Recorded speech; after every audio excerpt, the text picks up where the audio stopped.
श्यावर रामचंद्र भगवान की जय। उमापति महादेव जी की जय। पवन सुत हनुमान जी की जय। गोस्वामी तुलसीदास जी महाराज की जय। मात पिता गुरुदेव की जय। संत जनों की जय। भक्त जनों की जय। श्री राम जय राम जय जय राम। श्री राम जय राम जय जय राम। श्री राम जय राम जय जय राम। श्री राम जय राम जय जय राम। कल अपन ने सुना भगवान श्री रामचंद्र जी के युवराज पद के लिए राज्याभिषेक की तैयारी की गई थी। अब आगे पढ़ते हैं। बहुत प्रकार के बाजे बज रहे हैं। नगर के अतिशय आनंद का वर्णन नहीं हो सकता। सब लोग भरत जी का आगमन मना रहे हैं और कह रहे हैं कि वे भी शीघ्र आवें और राज्याभिषेक का उत्सव देखकर नेत्रों का फल प्राप्त करें। बाजार, रास्ते, घर, गली और चबूतरों पर जहां तहां पुरुष और स्त्री आपस में यही कहते हैं कि कल वह शुभ लग्न मुहूर्त कितने समय है जब विधाता हमारी अभिलाषा पूरी करेंगे। जब सीता जी सहित श्री रामचंद्र जी सुवर्ण के सिंहासन पर विराजेंगे और हमारा मन जीता होगा, मनोकामना पूरी होगी। इधर तो सब यह कह रहे हैं कि कल कब होगा। उधर कुचक्री देवता विघ्न मना रहे हैं। उन्हें देवताओं को अवध के बधावे नहीं सुहाते, जैसे चोर को चांदनी रात नहीं भाती। सरस्वती जी को बुलाकर देवता विनय कर रहे हैं और बार बार उनके पैरों को पकड़कर उन पर गिरते हैं। वे कहते हैं, हे माता, हमारी बड़ी विपत्ति को देखकर आज वही कीजिए जिससे श्री रामचंद्र जी राज्य त्याग कर वन को चले जाएं और देवताओं का सब कार्य सिद्ध हो। देवताओं की विनती सुनकर सरस्वती जी खड़ी खड़ी पछता रही हैं कि हाय, मैं कमल वन के लिए हेमंत ऋतु की रात हुई। उन्हें इस प्रकार पछताते देखकर देवता फिर विनय करके कहने लगे, हे माता, इसमें आपको जरा भी दोष न लगेगा। श्री रघुनाथ जी विषाद और हर्ष से रहित हैं। आप तो श्री राम जी के सब प्रभाव को जानती ही हैं। जीव अपने कर्मवश ही सुख दुख का भागी होता है। अतएव देवताओं के हित के लिए आप अयोध्या जाइए। बार बार चरण पकड़कर देवताओं ने सरस्वती को संकोच में डाल दिया। तब वह यह विचार कर चली कि देवताओं की बुद्धि ओछी है। इनका निवास तो ऊंचा है पर इनकी करनी नीची है। ये दूसरे दूसरे का ऐश्वर्य नहीं देख सकते, परंतु आगे के काम का विचार करके श्री राम जी के वन जाने से राक्षसों का वध होगा, जिससे सारा जगत सुखी हो जाएगा। चतुर कवि श्री राम जी के वनवास के चरित्रों का वर्णन करने के लिए मेरी चाह कामना करेंगे। ऐसा विचार कर सरस्वती हृदय में हर्षित होकर श्री दशरथ जी की पूरी अयोध्या में आई, मानो दुसह दुख देने वाली कोई ग्रह दशा आई हो। मंथरा नाम की केकई की एक मंद बुद्धि दासी थी। उसे अपयश की पिटारी बनाकर सरस्वती उसकी बुद्धि को फेर कर चली गई। मंथरा ने देखा कि नगर सजाया हुआ है, सुंदर मंगलमय बधावे बज रहे हैं। उसने लोगों से पूछा कि कैसा उत्सव है। उनसे श्री रामचंद्र जी के राज तिलक की बात सुनते ही उसका हृदय जल उठा। वह दुर्बुद्धि नीच जाति वाली दासी विचार करने लगी कि किस प्रकार से यह काम रात ही रात में बिगड़ जाए। जैसे कोई कुटिल बिल्ली शहद का छत्ता लगा देखकर घात लगाती हैं कि इसको किस तरह से उखाड़ लूं। वह उदास होकर भरत जी की माता कैकई के पास गई। रानी कैकई ने हंसकर कहा, तुम उदास क्यों है? मंथरा कुछ उत्तर नहीं देती, केवल लंबी सांस ले रही है और त्रिया चरित्र करके आंसू ढरका रही है। रानी हंसकर कहने लगी कि तेरे बड़े गाल हैं, तू बहुत बढ़-बढ़ कर बोलने वाली है। मेरा मन कहता है कि लक्ष्मण ने तुझे कुछ सीख दी है, दंड दिया है। तब भी वह महापापिनी दासी कुछ भी नहीं बोलती, ऐसी लंबी सांस छोड़ रही है मानो काली नागिन फुंकार छोड़ रही हो। तब रानी ने डर कर कहा, अरे कहती क्यों नहीं? श्री रामचंद्र, राजा लक्ष्मण, भरत और शत्रुघ्न कुशल से तो हैं। यह सुनकर कुबरी मंत्रा के हृदय में बड़ी ही पीड़ा हुई। वह कहने लगी, हे माई, हमें कोई क्यों सीख देगा और मैं किसका बल पाकर गाल करूंगी, बड़ कर बोलूंगी। रामचंद्र को छोड़कर आज और किसकी कुशल हैं जिन्हें राजा युवराज पद दे रहे हैं। आज कौशल्या को विधाता बहुत ही दाहिने अनुकूल हुए हैं। यह देखकर उनके हृदय में गर्व समाता नहीं। तुम तुम स्वयं जाकर सब शोभा क्यों नहीं देख लेती, जिसे देखकर मेरे मन में क्षोभ हुआ है।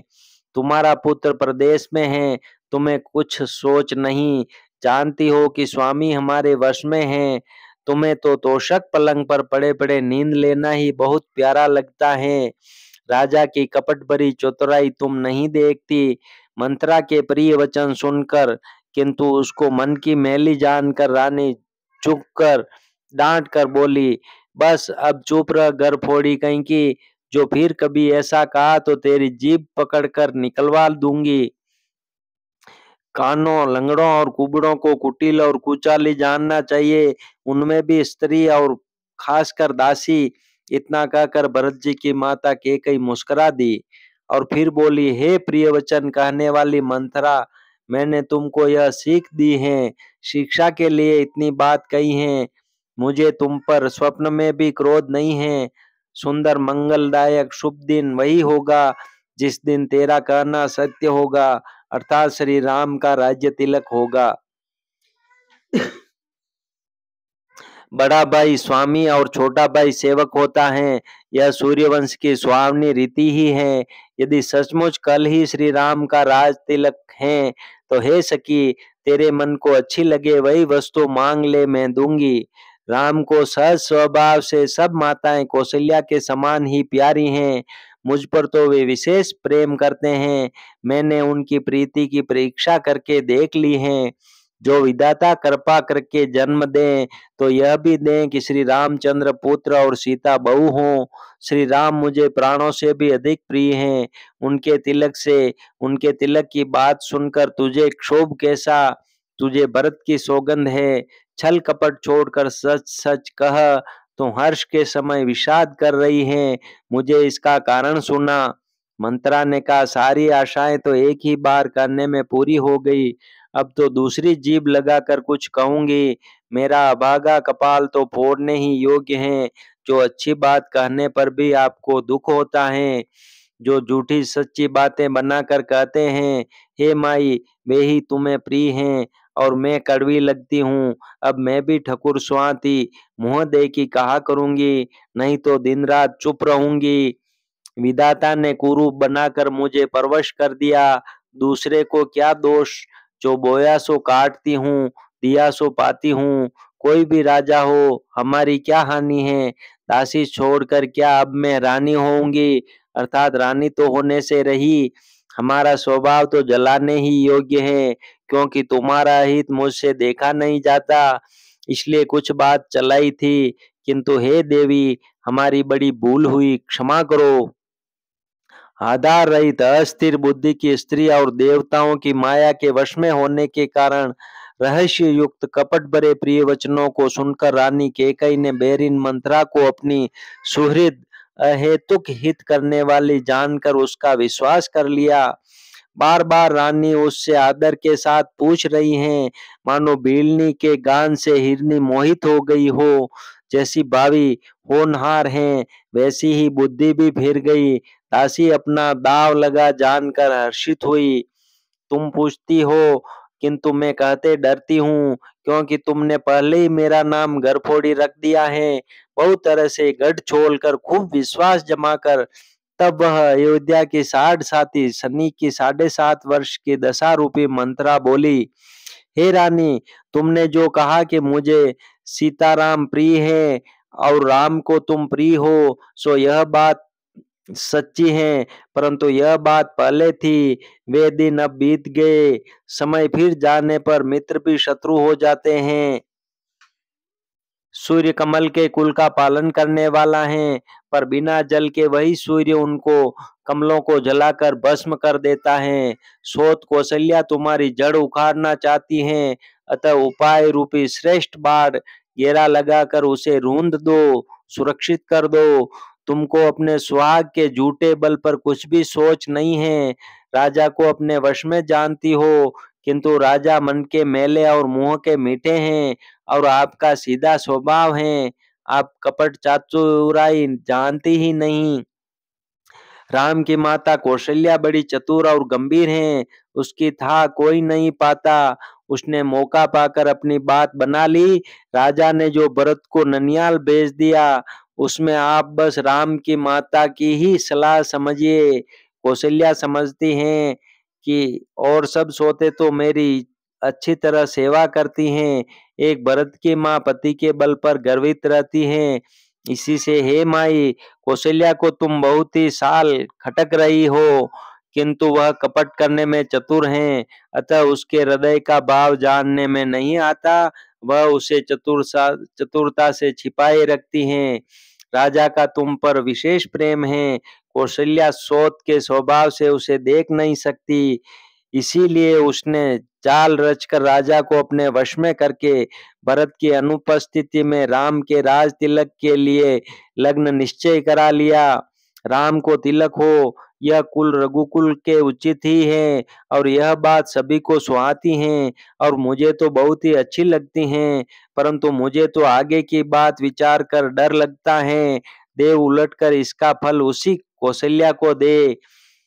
इस तरह करोड़ों कुटिलपन की बातें गढ़ छोलकर मंत्रा ने केकई को उल्टा सीधा समझा दिया, और सैकड़ों सोतों की कहानियां इस प्रकार बना बना कर कही, जिस प्रकार विरोध बढ़े। होनहार वश केकई के मन में विश्वास हो गया। रानी फिर सौगंध दिलाकर पूछने लगी। मंत्रा बोली, क्या पूछती हो? अरे तुमने अब भी नहीं समझा? अपने भले बुरे को अथवा मित्र शत्रु को तो पशु भी पहचान लेते हैं। पूरा पखवाड़ा बीत गया, सामान सजते, और तुमने खबर पाई है आज मुझसे। मैं तुम्हारे राज में खाती पहनती हूँ, इसलिए सच करने में मुझे कोई दोष नहीं है। यदि मैं कुछ बनाकर झूठ कहती होंगी तो विधाता मुझे दंड देगा। यदि कल राम को राज तिलक हो गया तो समझ रखना कि तुम्हारे लिए विधाता ने विपत्ति का बीज बो दिया। मैं यह बात लकीर खींचकर बलपूर्वक कहती हूँ। हे भामिनी, तुम तो अब दूध की मक्खी हो गई। जैसे दूध में पड़ी हुई मक्खी को लोग निकाल कर फेंक देते हैं, वैसे ही तुम्हें भी लोग घर से निकाल बाहर करेंगे। जो पुत्र सहित कौशल्या की चाकरी बजाओगी तो घर में रह सकोगी, अन्यथा घर में रहने का दूसरा उपाय नहीं है। कद्रू ने विनता को दुख दिया था, तुम्हें कौशल्या देगी। भरत कारागार का सेवन करेंगे, जेल की हवा खाएंगे, और लक्ष्मण राम के नायब सहकारी होंगे। केकई मंत्रा की कड़वी वाणी सुनते ही डरकर सूख गई, कुछ बोल नहीं सकती। शरीर में पसीना हो आया और वह केले की तरह कांपने लगी। तब कुबरी मंत्रा ने अपनी जीभ दांतों तले दबाई। उसे भय हुआ कि कहीं भविष्य का अत्यंत डरावना चित्र सुनकर केकई के हृदय की गति न रुक जाए, जिससे उल्टा सारा काम ही बिगड़ जाए। फिर कपट की करोड़ों कहानियां कह कह कर उसने रानी को खूब समझाया कि धीरज रखो। केकई का भाग्य पलट गया, उसे कुचाल प्यारी लगी। वह बगुली को हंसनी मानकर, वैरिन को हित मानकर उसकी सराहना करने लगी। केकई ने कहा, मंत्रा सुन, तेरी बात सत्य है। मेरी दाहिनी आंख नित्य फड़का करती है। मैं प्रतिदिन रात को बुरे स्वप्न देखती हूँ, किंतु अपने ज्ञानवश तुझसे कहती नहीं। सखी, क्या करूं? मेरा तो सीधा स्वभाव है, मैं दायां बायां कुछ भी नहीं जानती। अपनी चलते जहां तक मेरा वश चला, मैंने आज तक कभी किसी का बुरा नहीं किया। फिर न जाने किस पाप से देव ने मुझे एक ही साथ यह दुसह दुख दिया। मैं भले ही नैयर जाकर वहीं जीवन बिता दूंगी, पर जीते जी सोत की चाकरी नहीं करूंगी। देव जिसको शत्रु के वश में रखकर जिलाता है, उसके लिए तो जीने की अपेक्षा मरना ही अच्छा है। रानी ने बहुत प्रकार से दीन वचन कहे। उन्हें सुनकर कुबरी ने त्रिया चरित्र फैलाया वह बोली, तुम मन में ग्लानि मानकर ऐसा क्यों कह रही हो? तुम्हारा सुख सुहाग दिन दिन दूना होगा। जिसने तुम्हारी बुराई चाही है, वही परिणाम में यह बुराई रूप फल पाएगी। हे स्वामिनी, मैंने जब से यह कुमत सुना है, तब से मुझे न तो दिन में कुछ भूख लगती है और न रात में नींद ही आती है। मैंने ज्योतिषियों से पूछा तो उन्होंने रेखा खींचकर गणित करके अथवा निश्चय पूर्वक कहा कि भरत राजा होंगे। यह सत्य बात है। हे भामिनी, तुम करो तो उपाय मैं बताऊं। राजा तुम्हारी सेवा के वश में है ही। कैकई ने कहा, मैं तेरे कहने से कुएं में गिर सकती हूँ, पुत्र और पति को भी छोड़ सकती हूँ। जब तू मेरा बड़ा भारी दुख देखकर कुछ कहती हैं, तो भला मैं अपने हित के लिए उसे क्यों न करूंगी। कुबरी ने कैकई को सब तरह से कबूल करवाकर अर्थात बलि का पशु बनाकर कपट रूप छुरी को अपने कठोर हृदय रूपी पत्थर पर टेया, उसकी धार को तेज किया। रानी कैकई अपने निकट के शीघ्र आने वाले दुख को कैसे नहीं देखती। जैसे बलि का पशु हरी हरी घास चरता है, पर यह नहीं जानता कि मौत सिर पर नाच रही है। मंथरा की बातें सुनने में तो कोमल हैं, पर परिणाम में कठोर भयानक हैं। मानो वह शहद में घोल कर जहर पिला रही हो। दासी कहती है, हे स्वामिनी, तुमने मुझको एक कथा कही थी, उसकी याद है कि नहीं? तुम्हारे दो वरदान राजा के पास धरोहर हैं, आज उन्हें राजा से मांग कर अपनी छाती ठंडी करो। पुत्र को राज्य और राम को वनवास दो, और सोत का सारा आनंद तुम ले लो। जब राजा राम की सौगंध खा लें, तब वर मांगना, जिससे वचन न टलने पावे।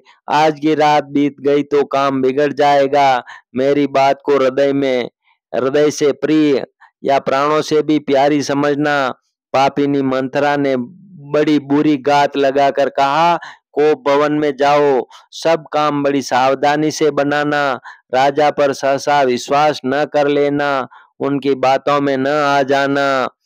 कुबरी को रानी ने प्राणों के समान प्रिय समझकर बार बार उसकी बड़ी बुद्धि का बखान किया और बोली, संसार में मेरा तेरे समान हितकारी और कोई नहीं है। तो मुझ बही जाती हुई के लिए सहारा हुई। यदि विधाता कल मेरा मनोरथ पूरा कर दे, तो हे सखी, मैं तुझे आंखों की पुतली बना लूं। इस प्रकार दासी को बहुत तरह से आदर देकर कैकई को भवन में चली गई। विपत्ति कलह बीज हैं, दासी वर्षा ऋतु हैं। कैकई की कुबुद्धि उस बीज के बोने के लिए जमीन हो गई, उसमें कपट रूपी जल पाकर अंकुर फूट निकला। दोनों वरदान उस अंकुर के दो पत्ते हैं, और अंत में इसके दुख रूपी फल होगा। कैकई कोप का सब साज सजकर जा सोई। राज्य करती हुई वह अपनी दुष्ट बुद्धि से नष्ट हो गई। राजमहल और नगर में धूमधाम मच रही है, इस कुचाल को कोई कुछ नहीं जानता। बड़े ही आनंदित होकर नगर के सब स्त्री पुरुष शुभ मंगलाचार के साथ सज रहे हैं। कोई भीतर जाता है, कोई बाहर निकलता है।